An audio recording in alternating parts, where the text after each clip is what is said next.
One of the major themes that we can see from the epistles of Paul that we've been reading is that there is this theme of new creation, that the old life is gone and finished with and that a brand new life has begun.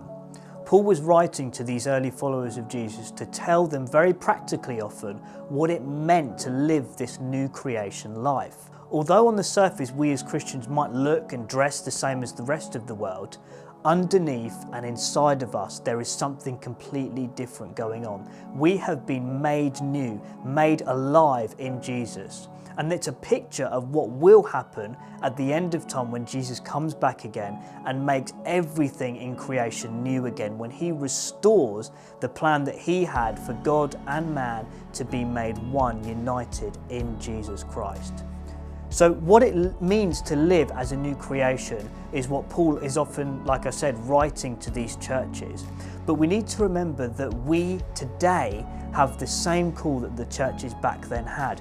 We are called to live by a completely different set of standards, by a new way of living. If watching this you have accepted Jesus as your Saviour, you are called to live by a completely different set of standards to what you lived in before you knew Jesus. When people peel back the layers in our lives as Christians, what they should see is the Jesus way of living. We shouldn't be people who under the surface have problems, issues, although of course we all go through things. What we see in Paul is that he had laid down everything to follow Jesus. It's interesting to note the difference from how Paul talks in Philippians when he's in prison to how he's talking in, for example, 2 Timothy when he's in prison.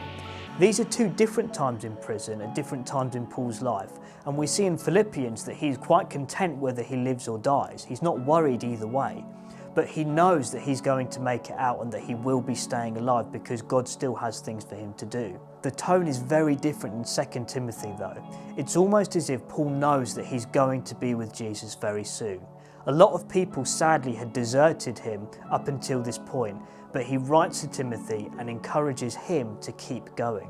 When I read 2 Timothy, it always reminds me of the last speech of Martin Luther King Jr. He made a speech where he said that he had been to the mountaintop and he had looked over and seen the promised land for his people, the African Americans who were fighting for justice in America.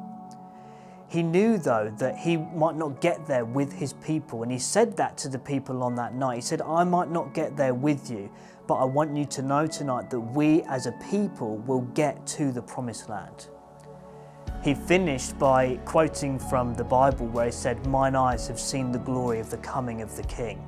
And he said that he wasn't worried that night, that he wasn't fearing any man because of this promised land, this vision that God had given him of his people being seen for who they were as people.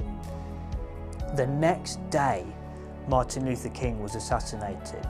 And so that speech takes on a whole new meaning and power because we know what happened the very next day after he said these things about seeing the promised land, about not being worried, about the coming of the King to his people.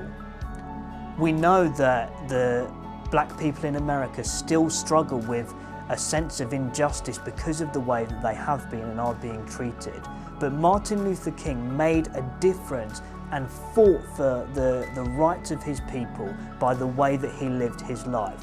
The Apostle Paul did exactly the same thing. They laid down their lives for a cause that was bigger than themselves. Both of these men inspired by God and the coming of the King.